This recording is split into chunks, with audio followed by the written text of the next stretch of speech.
Mari sama-sama kita buka Alkitab kita dalam Kisah Para Rasul 5. Kisah Para Rasul 5 kita membaca mulai dari ayat yang pertama sampai ayat yang ke-11. Dengan kasih Kristus saya minta keseluruhan keluarga tingkat 3 pak yang membacakannya.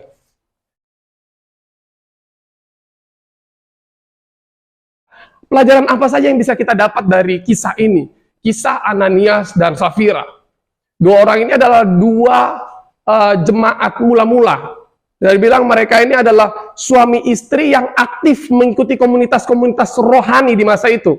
Mereka adalah suami istri yang aktif mendengarkan firman Tuhan yang disampaikan oleh Petrus dan rasul-rasul yang lainnya. Tapi apa yang terjadi di sini? Mereka berdua sama-sama mati. Petrus mengatakan bahwa mereka adalah orang-orang yang mendustai Roh Kudus. Mereka orang-orang yang menipu Roh Kudus, padahal Roh Kudus nggak bisa ditipu. Tapi tindakan itu disebut Petrus adalah tindakan yang mendustai Allah, mendustai Roh Kudus. Nah, pertanyaannya sederhana. Kalau kita lihat di kisah yang pertama, mereka menjual apa? Sebidang tanah mereka.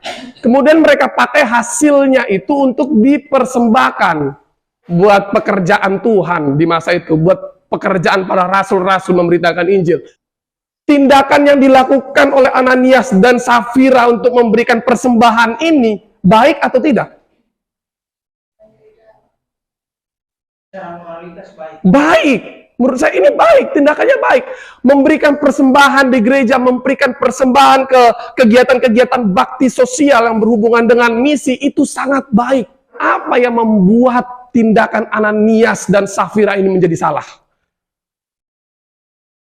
Ternyata kalau kita perhatikan, yang membuat ini salah adalah karena mereka tidak mempersembahkan seluruhnya, sepenuhnya kepada Tuhan, kepada pekerjaan Tuhan.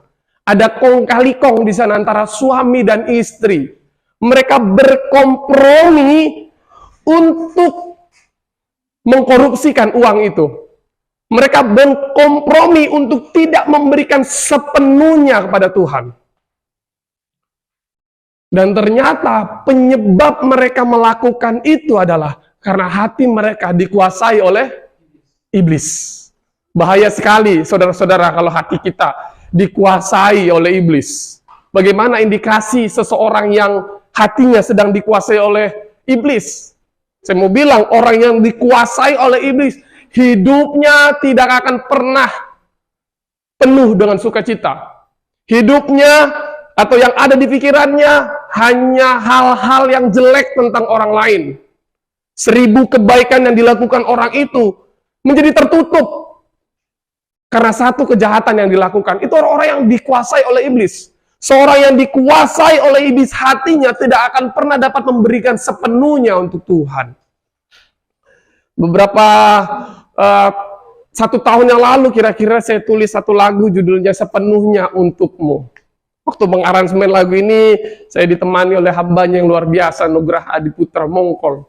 Nah, inti dari lagu itu adalah sekarang melayanimu, sekarang lupa lagi saya liriknya. Sekarang melayanimu, menyenangkanmu, itulah yang ku mau dan itulah yang menjadi kesukaanku. Maksudnya apa? Sepenuhnya diri kita kasih kepada Tuhan.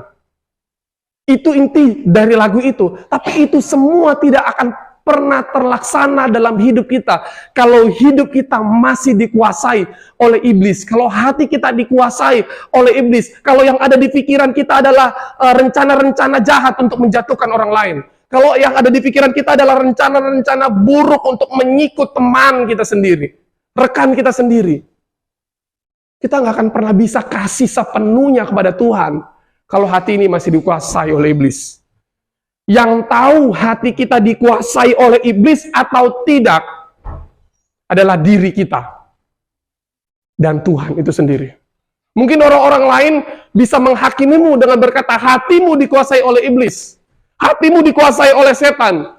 Mungkin orang-orang lain bisa berkata seperti itu, tapi belum tentu itu benar. Karena yang tahu sesungguhnya adalah dirimu dan Tuhan itu sendiri. Mari melalui hal ini menjadi satu refleksi bagi kita. Mengingatkan kita, Tuhan, hatiku ini udah benar-benar dikuasai oleh Tuhan atau belum? Benarkah Tuhan sudah bertata di dalam hatiku? Atau masih kebencian, masih kepahitan, masih iri dengki yang bertata dalam hatiku? Sehingga iblis menguasai hatiku. Ini yang harus kita perbaiki. Saudara, Tuhan tidak membutuhkan uang Ananias dan Safira. Tuhan tidak membutuhkan persembahan dari Ananias dan Safira sebenarnya.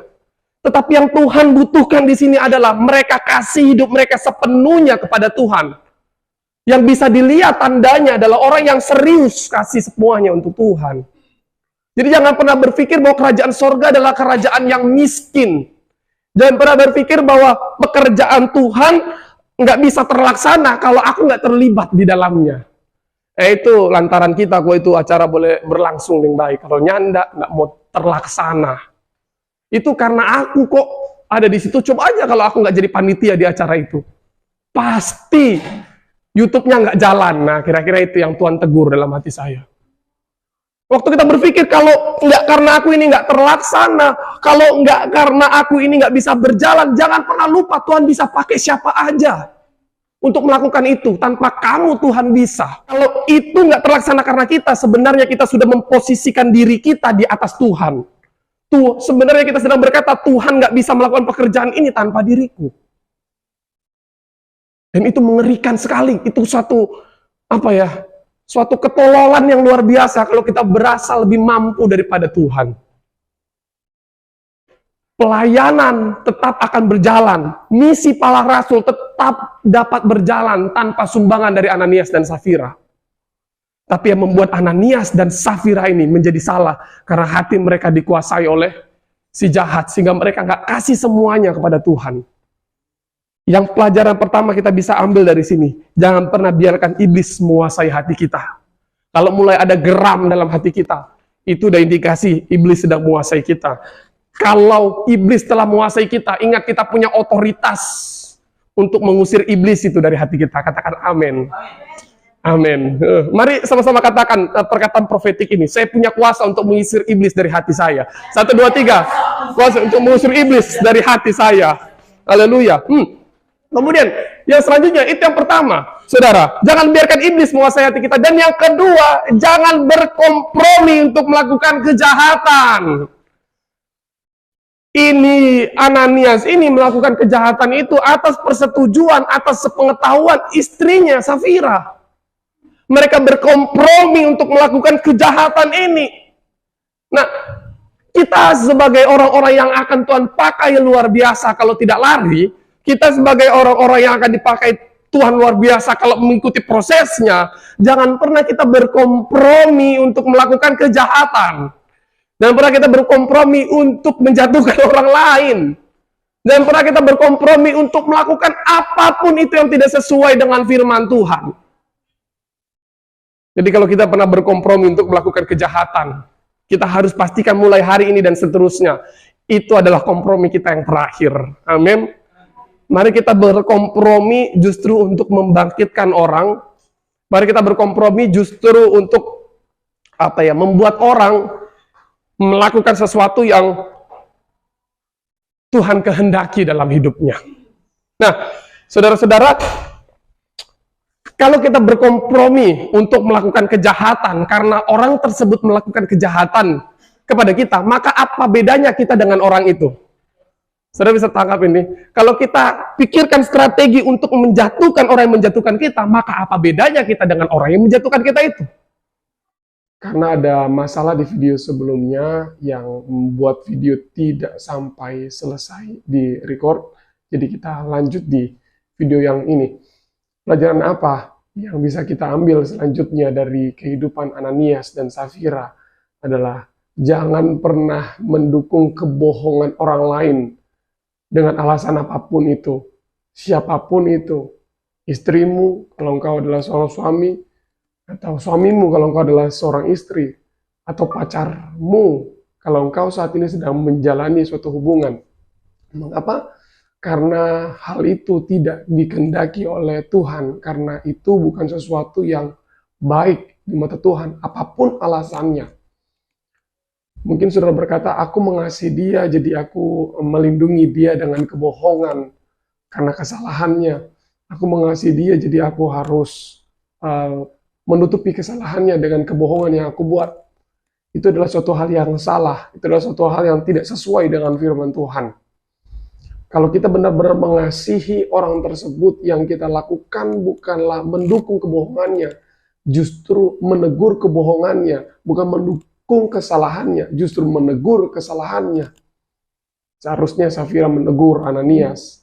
Seharusnya Safira tidak mendukung kesalahan, niat buruk dari Ananias. Kalau saat ini pasanganmu, engkau yang sedang menjalani satu hubungan pacaran, dia mendukung kesalahanmu, dia tidak menegur kesalahanmu, coba doakan lagi dia. Benarkah dia adalah pasangan yang dikehendaki oleh Tuhan? Kenapa? Karena kalau dia dikehendaki oleh Tuhan, dia pasti membuatmu semakin dekat dengan Tuhan dengan cara dia menegurmu pada saat kamu melakukan suatu kesalahan, bukan mendukung kesalahanmu tersebut. Dan kalau saat ini pacarmu adalah seseorang yang berani menegur kesalahanmu, itu berarti kamu harus mempertahankan dia. Ada satu ungkapan dari Kak Raditya Oloan yang berkata, jangan pacaran kalau nggak siap untuk putus. Jangan menikah kalau siap untuk cerai. Maksudnya apa? Selama masih ada dalam masa pacaran. Kalau kita mau kaitkan dalam hubungan tentang kisah ini, maka saat itulah kita harus menilai pasangan kita. Kalau dia salah, dia tidak mau menerima teguran, cari yang lain. Kalau dia salah, kita harus tegur, bukan kita dukung kesalahannya. Kalau sudah menikah, maka pertahankanlah dia apapun masalah yang sedang dihadapi. Dalam kisah Ananias dan Safira, seharusnya Safira tidak mati kalau dia tidak mendukung Ananias dengan kebohongan. Seharusnya Ananias tidak mati kalau Safira tidak mendukung tindakan yang dilakukan oleh Ananias. Dari kisah ini kita belajar tentang sebagai seorang istri harus berani menegur seorang suami, sebagai seorang suami harus berani menegur seorang istri, apapun kesalahannya, karena itu adalah hubungan yang baik. Kalau kita tidak melakukan hal itu, maka yang terjadi adalah toxic relationship. Kita menjalani hubungan yang toksik. Jadi ada saatnya kita harus berubah, dan saat inilah kita harus berubah. Kalau kita pernah melakukan kesalahan tersebut, pernah mendukung kesalahan orang lain, siapapun itu, teman, orang tua, jangan pernah dukung kesalahannya. Kalau kau mengasihi dia, bukan mendukung kesalahannya, tapi menegur kesalahannya. Itu pelajaran yang bisa kita dapat dari Ananias dan Safira. Tapi kalau kita baca di cerita ini, ada satu tokoh lain yang bernama Petrus. Pelajaran apa yang kita bisa ambil dari Petrus? Petrus mengetahui kesalahan yang dilakukan oleh Ananias, kebohongan yang dilakukan oleh Ananias, kebohongan yang dilakukan oleh Safira, bukan karena diberitahu oleh orang lain. Nggak ada tuh orang yang datang ke Petrus bilang, Ananias jual tanahnya dengan harga segini, jadi yang dia kasih itu baru setengah, belum semuanya. Tidak ada yang mengatakan seperti itu, tapi Tuhan sendirilah yang memberi atau menyingkapkannya kepada Petrus. Pada saat itu Ananias sedang dikuasai oleh iblis hatinya.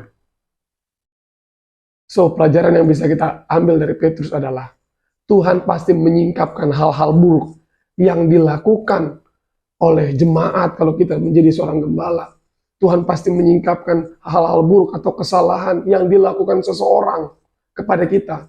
Entah itu sahabat, entah itu rekan kerja kita, entah itu siswa didik kita, kalau kita atau Anda sebagai seorang guru, Tuhan pasti menyingkapkannya. Jadi ini semua bisa terjadi karena Petrus punya hubungan yang begitu dekat, begitu intim dengan Tuhan. Oleh karena itu kita harus memiliki hubungan yang intim, hubungan yang dekat dengan Tuhan. Sehingga Tuhan menyingkapkan sesuatu kepada kita terhadap kesalahan-kesalahan orang lain. Bukan untuk membenci dia, bukan untuk memusuhinya, tapi karena mengasihi dia, kita harus menegurnya. Karena itu adalah sesuatu yang dikehendaki oleh Tuhan. Tuhan Yesus memberkati. Inilah pelajaran yang bisa kita ambil dari Ananias dan Safira. Dan bisa kita ambil juga pelajaran dari Petrus. Jangan lupa like, komen, dan subscribe. Dan yang terakhir, jangan lupa share video ini. Agar melalui video ini, semakin banyak orang yang terberkati. Tuhan Yesus memberkati. Shalom.